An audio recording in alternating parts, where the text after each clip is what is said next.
दर्शकबिन नमस्कार, तपाईँले हेर्नुहुन्छ स्वाङ टिभी। दर्शकबिन पछिल्लो समयकै निकै नै चर्चित गायिका शान्तिश्री परियार र रोशन सुवेदीले एकैसाथ भोकल गर्नुभएको बिल्कुलै नयाँ अनि फ्रेस म्युजिक भिडियो पिरतीको शासन बोलको म्युजिक भिडियोको फर्स्ट लुक फोटो आज मात्रै भर्खरै सामाजिक सञ्जालमा सार्वजनिक भएको छ। दर्शक महानुभावहरू, यो म्युजिक भिडियो पनि अब तपाईँहरूमा कहिले र कुन युट्युब च्यानल मार्फत आउने भएको छ त, र यो म्युजिक भिडियोमा अन्य को कलाकारहरू देखिने भएका छन् त, सम्पूर्ण जानकारी तथा रिपोर्टहरू यही भिडियो अन्तर्गत तपाईँलाई डिटेलसम्म जानकारी दिन गइरहेका छौँ।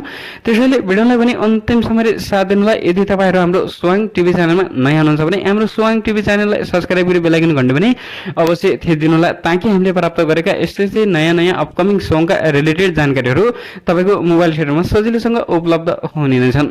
दर्शक महानुभावहरू, यो म्युजिक भिडियोमा मुख्य शीर्ष भूमिकामा अभिनय तथा रोल रहेको छ पछिल्लो समयका निकै नै लोकप्रिय जोडी जुना सुन्दास र सुरेश कोलीको। यो म्युजिक भिडियोमा मुख्य शीर्ष भूमिकामा अभिनय तथा रोल रहेको छ जुना सुन्दास र सुरेश कोली यो म्युजिक भिडियोमा मुख्य शीर्ष भूमिकामा जोडीको रूपमा देखिने भएका छन्। दर्शक महानुभावहरू, यो म्युजिक भिडियोमा लिरिक्स रहेको छ पछिल्लो समयका निकै नै लोकप्रिय सर्जक डीबी खनालको। यो म्युजिक भिडियोमा लिरिक्स रहेको छ भने त्यसै गरी यो म्युजिक भिडियोमा म्युजिक रहेको छ पछिल्लो समयका निकै नै लोकप्रिय सर्जक ध्रुवा विश्वकर्माको। यो म्युजिक भिडियोमा म्युजिक रहेको छ। त्यसै गरी यो म्युजिक भिडियोमा डाइरेक्सन पनि ध्रुवा विश्वकर्माकै रहेको छ। दर्शक महानुभावहरू, यो म्युजिक भिडियोको अहिले सुटिङ कार्य सम्पन्न भइसकेपछि फाइनली यो म्युजिक भिडियोको फर्स्ट लुक फोटो सामाजिक सञ्जालमा सार्वजनिक गरेका छन्। यो म्युजिक भिडियो भने अब तपाईँहरूमा अबको 2-4 दिनभित्रै Roshan Subedi official YouTube channel मार्फत आउने भएको छ। दर्शक महानुभावहरू, यो म्युजिक भिडियो हेर्न र सुन्नको लागि तपाईँहरू कतिजना पर्खेर बसिरहनु भएको छ त हाम्रो कमेन्ट बक्सको तलतिर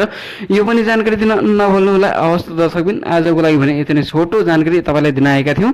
बाँकी जानकारी अर्को भिडियो मार्फत तपाईँलाई फेरि पनि दिँदै गर्नेछौँ। तबसम्मको लागि म सुरेन्द्र भुजवाल पनि तपाईँहरूमा बिदा हुन चाहन्छु।